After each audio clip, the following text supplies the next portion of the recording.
Presidente Osmani, faleminderit shumë që ndatë kohën me Radio Televizionin Istini. Faleminderit juve. Jeni këtu në Antalya, në forumin diplomatik të Antaljas, keni patur një numër takimesh.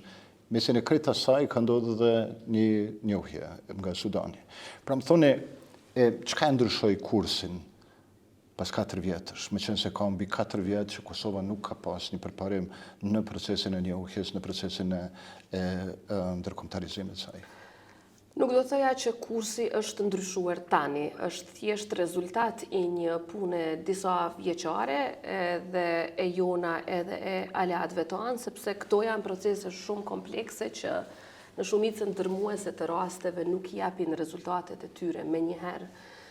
Mua më kujtohet disa prej njohjeve për të cilat atëherë kur punoja me presidentin Sejdiu në vitin 2008, patëm filluar përpjekjet qysh me njëherë pas pavarësisë, por ato vinin tek pas 10 vitesh, pra është rezultati shumë pune, shumë angazhimi, shumë njerëzve për gjatë viteve dhe mbi të gjitha i një mbështetjeje të aleatëve tonë, në rastin konkret, si që dini kemi një mbështetje të madhe të Republikës së Turqisë, të presidentit Erdoğan, i cili personalisht ka ndihmuar në procesin e njohjeve edhe kur ishte kryeministër, edhe tani si president, dhe në takimin që e kisha me të, ne diskutuam shumë konkretisht cilat shtete janë më afër, për planin tonë të përbashkët edhe për, jo vetëm për këto ditë, por edhe për muajt dhe vitet në vijim, prandaj dua sërish ta falenderoj për këtë ndihmë të madhe që po jep popullit të Kosovës, i cili është jo vetëm në fushën e mbrojtjes dhe ekonomisë, por edhe të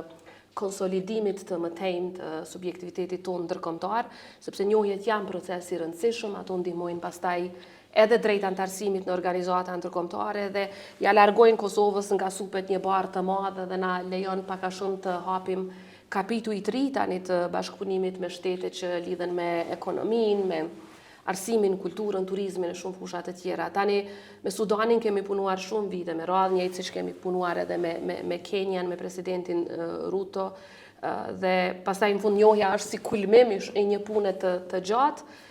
Sudani e kishte vullnetin që ta bëjmë publike njohjen dhe dakordimin për marrëdhënie diplomatike këtu sa jemi në Turqi.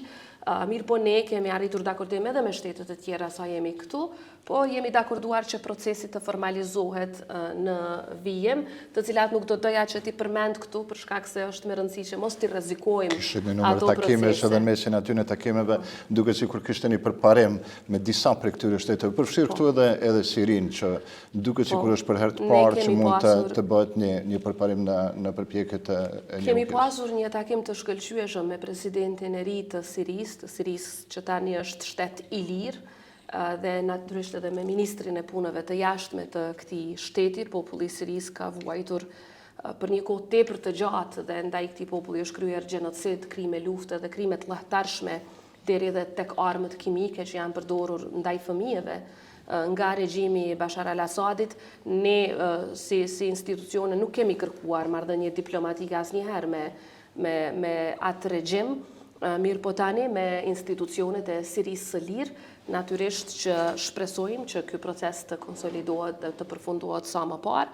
Ne tashmë e kemi një plan përpara të dakorduar dhe shumë shpejt si president do të ecim përpara me veprime konkrete, por nuk është shteti vetëm, ka edhe shtete të tjera me të cilat ka që një kohë që e kemi ofruar shumë procesin dhe tani pritet një formalizim, por siç e përmenda, është proces kompleks sepse Kosova ka edhe shumë shtete që punojnë kundër nesh, kështu që duhet të kemi kujdes që vetëm me Kosovën ta vendosim si të parën. Pra ju po thoni se keni thyni met të çnjohjeve të Kosovës, se ka ndryshuar paradigma, po krijohet një paradigmë e re në procesin e njohjeve të Kosovës, marr parasysh se Serbia ka bërë një përpjekje të madhe për ta parandaluar. Po dhe ajo që dua ta shtoj është që është rezultati i shumë viteve punë, nuk është që vetëm këta muajt e fundit po bëhet, por tani është krijuar një momentum shumë i mirë dhe është mirë që me këtë momentum të vazhdohet, që secili prej nesh, pavarësisht ta jemi sot në pushtet, në opozitë, në shoqëri civile, në media,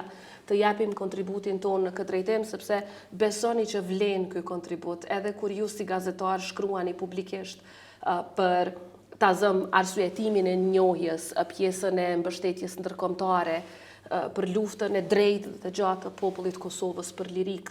Kjo reflekton tek këto shtete, tek mediat e këtyre shteteve, e mos flasim kur ne si institucione punojmë të gjithë bashkë, jo vetëm si pushtet, si që tash edhe me opozitën. Unë kam punuar këto 4 vite me shumë njerëz nga opozita, nga shoqëria civile në Kosovë, jashtë Kosovës, sepse secili e ka një kontakt, e ka një relacion, e njeh dikë dhe dua t'i falenderoj gjithë secilin për kontributin e madh që e kanë dhënë, edhe që këto 25 çnjohjet pretenduara nga Serbia ti rikthejmë, ti konfirmojmë, ti betonojmë, por edhe për njohjet e reja të cilat janë arritur. Mirë, sa kanë betur nga ato 25 që nuk janë më në njohjet Kosovës? Deri tani janë rikonfirmuar të gjitha fuqishëm me ndihmën e aleatëve tanë. Është një shtet me cilin jemi akoma në kontakt. Nuk është që thonë që e kanë çnjohur Kosovën mirë, po ju duhet edhe pak kohë për të sqaruar disa gjëra. Dhe edhe tek ky shtet jam duke bashkëpunuar me njerëz në Kosovë të cilët janë në institucione, edhe në shoqëri civile, edhe në opozitë, por mbi të gjitha me aleatët tonë të cilët po na ndihmojnë shumë në këtë proces. Ju po flisni për aleatët, ju thatë që keni pasur një proces të gjatë, nuk e keni ndërprer asnjëherë aktivitetin, por megjithatë janë 4 vjet kur Kosova nuk kishte njohje. E fundit ka ndodhur në shtator të vitit 2000, në 2020. Në ndërkohë, në fakt ky ishte problemi mos koordinimit ndërinstitucional apo i mos koordinimit me bashkinë ndërkombëtare. Cili është problemi që ka ndodhur në këto 4 vite? Rikonfirmimi i atyre që Serbia i pretendonte si çnjohje në fakt është edhe një lloj njohje për Kosovën, është proces shumë i rëndësishëm, prandaj unë nuk do doja ta konsideroja punën e bërë gjatë këtyre viteve si zero. Ka qenë punë e madhe edhe me përkrajën e aleatëve tanë që t'i rikthejmë, t'i betonojmë, t'i konfirmojmë këto njohje dhe duhet të vazhdojmë ta bëjmë, sepse disa prej tyre janë fragjile në kontekstin që ndryshojnë qeveritë dhe ne duhet menjëherë të diskutojmë me ta, ti rikonfirmojmë relacionet tona. Shumë prej vendeve kemi arritur edhe ti lidhim marrëdhënie diplomatike edhe të akreditojmë ambasador, pra është punë e pandalshme, pra me secilin shtet, qoftë shteti i madh, qoftë shteti i vogël, duhet kontakt i përditshëm. Dhe këto bëhen shpeshherë, ne nuk e trumbetojmë këtë punë në 90% të rasteve, mirë, po kjo bëhet në baza ditore. Por ju keni të drejtë kur thoni që suksesi varet edhe nga ajo se sa i mbajmë ne të forta aleancat tona kryesore. Shtetet e Bashkuara me Bashkimin Evropian, me shtete si Turqia, dhe nganjëherë kur nuk ka pajtim me ta për çështje të rëndësishme, ata edhe ndalin ndoshta tempon e angazhimit të tyre për njohje. Ndodhet edhe për shkak të mos aktivitetit institucioneve të Kosovës. Jo, institucionet e Kosovës. Nuk po flas për presidencën, po presidenca është institucioni kryesor që udhëheq politikën e jashtme, jo diplomacinë. Diplomacia është e ndarë, udhëhiqet nga Ministria e Jashtme, mirë, po politikën e jashtme si të tillë e udhëheq presidenca. Ne nuk e kemi ndalë kur koordinimin me aleatët, nuk e kemi ndalë kur punën me ta në kontekst të fuqizimit të subjektivitetit ndërkombëtar të Kosovës nëpërmjet njohjeve të reja, konfirmimit të atyre ekzistuese, por edhe sa i përket përgatitjes së terrenit për antarësim në organizata ndërkombëtare, është proces i gjatë, nuk kryhet brenda natës, por sa më shumë që ne punojmë afër me aleatët, aq më shumë shohim fryte dhe rezultate, siç u po edhe nga puna ime e afërt me presidentin Erdogan, i cili i ka qëndruar gjithnjë afër Kosovës, por tash po e shohim edhe më konkretisht përtej mbështetjes ekonomike, mbështetjes ushtarake, po e shohim edhe mbështetjen konkrete edhe në këtë proces. Ju pyeta për arsye se kritikët tuaj pasi ndodhi njohja nga Sudani, thanë se po e luni tamam rolin e faktorit kryesor në Kosovë në politikën e jashtme dhe në momentet që jeni të pavarur nga qeveria ju po bëni punë më të madhe. Pra kishit deri tani një lloj ta quaj trysnie prej qeverisë Kosovës, kishit përpjekje për parandalimin e punës tuaj nga qeveria? Nuk, po tash kritikët gjithnjë do të flasin e do të gjejnë arsye për t'u ankuar, megjithatë puna ime nuk është ndalur këto 4 vite si presidente e Republikës së Kosovës, 4 vite nga prilli, që janë bërë në prill, dhe në këtë drejtim Natyrisht që kur ka më shumë bashkëpunim ndërinstitucional, rezultatet janë më të mëdha, kur ka më shumë bashkëpunim me aleatët, rezultatet janë më të mëdha, për puna jonë si presidencë nuk është ndalur asnjëherë.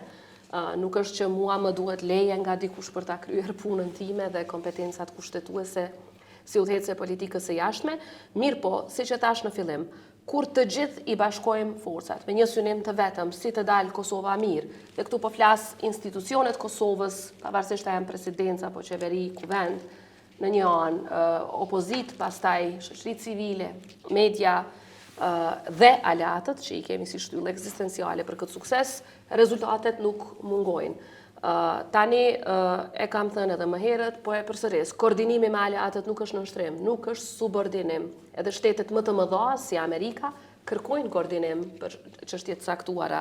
Shtetet e Bashkimit Evropian ulen dhe koordinohen mes vete. Kjo është vlerë, nuk është nënshtrim. Është vlera më e madhe në fakt që mund ta tregoj Kosova në procesin e saj të shtetë-ndërtimit, që ne tani jemi të fortë, jo vetëm shkaku i punës tonë për brenda, por edhe për shkak se reflektojmë pozitivisht këtë edhe jashtë kufive tonë. Por marrëdhënia me Shtetet e Bashkuara të Amerikës është lënduar, presidente.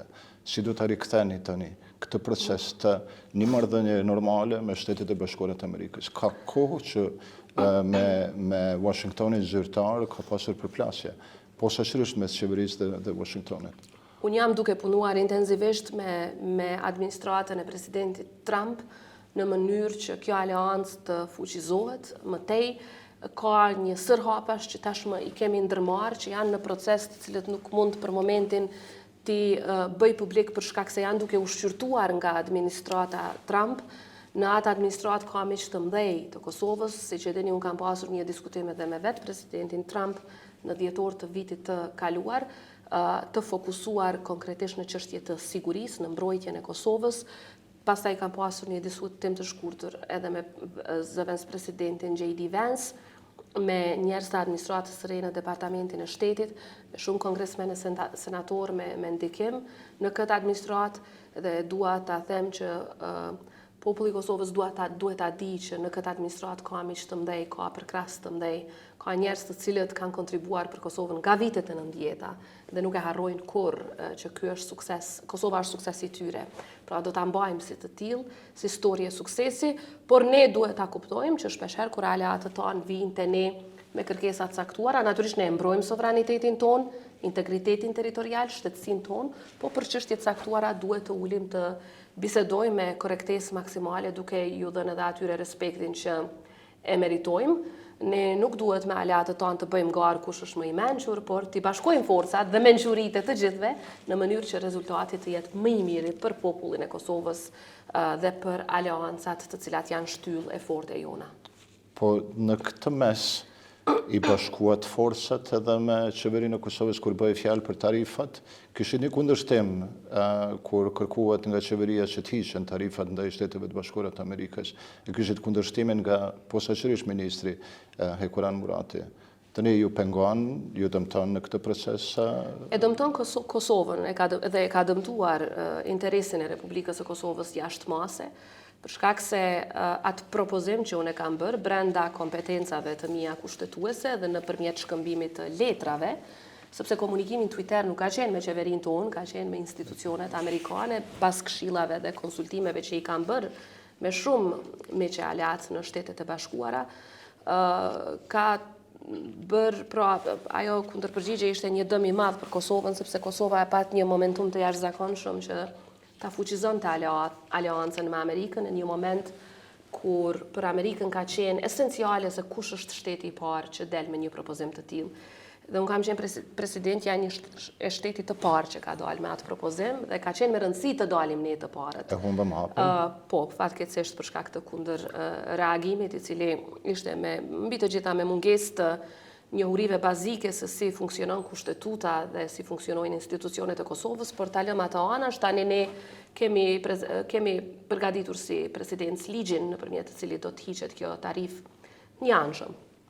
Po flas sepse nuk ka asnjë racionalitet që Republika e Kosovës, Republika e Lirë e Kosovës, ku ende trupat me uniformën amerikane e mbrojnë kufirin ton, Serbisë t'i vendos 0 tarifa, kurse Amerikës atyre ushtarëve që bashkë me policinë tonë na ruajnë kufirin, tu vendos tarif. Për mua nuk ka asnjë racionalitet kjo.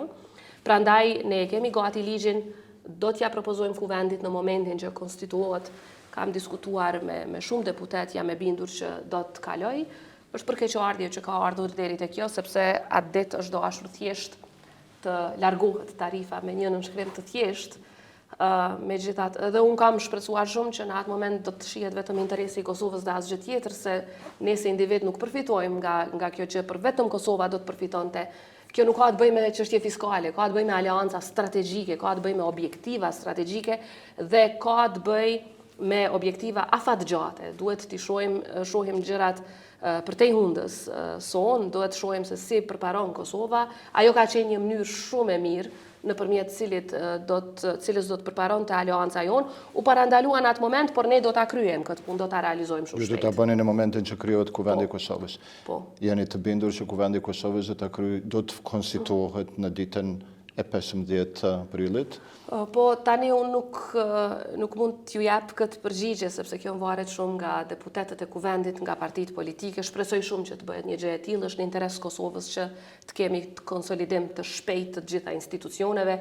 Kosova ka shumë punë të cilat duhet kryer urgjentisht dhe kuvendi është i domosdoshëm për një gjë të tillë, prandaj mbes me shpresë që me datën 15 të jetë një ditë e suksesshme për gjithë Kosovën. Të ju jeni në detyrën tuaj kushtetuese pas 15 prillit. Patjetër aty do të jetë. Do ta mbroni me devotshmëri Kushtetutën e Kosovës në çfarëdo rasti. Si gjithnjë. Dhe më thoni e dëmton në një formë procesin e konsolidimit ndërkombëtar të Kosovës, posaçërisht faktin në qoftë se do të kishte, hipotetikisht po flas, në qoftë se do të kishte zvarritje të procesit të krijimit të institucioneve të Kosovës, marr këtu parasysh faktin që jemi para një afati të dytë për antarësim në Këshillin e Evropës. Në aspektin praktik nuk do të duhej, sepse presidenca udhëheq politikën e jashtme dhe qeveria nuk i ka kompetencat e limituara përkundër faktit që është në detyrë nga 22 marsi e tutje. E përmenda faktin e Këshillit të Evropës. Megjithatë në aspektin e imazhit krijon një imazh të tillë.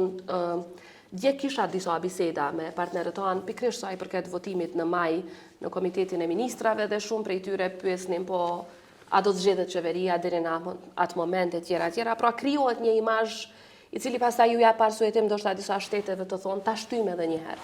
Pra nuk do duhej që ne t'ju japnim askujt një arsyetim të tillë, shpresoj që do të kemi qeverinë dhe do të kemi kuvendin e konstituar shumë shpejt. Pra ju doni një qeveri si shton edhe Bashkimi Evropian, qeveri stabile dhe qeveri të quajtë ma gjithë përfshirëse?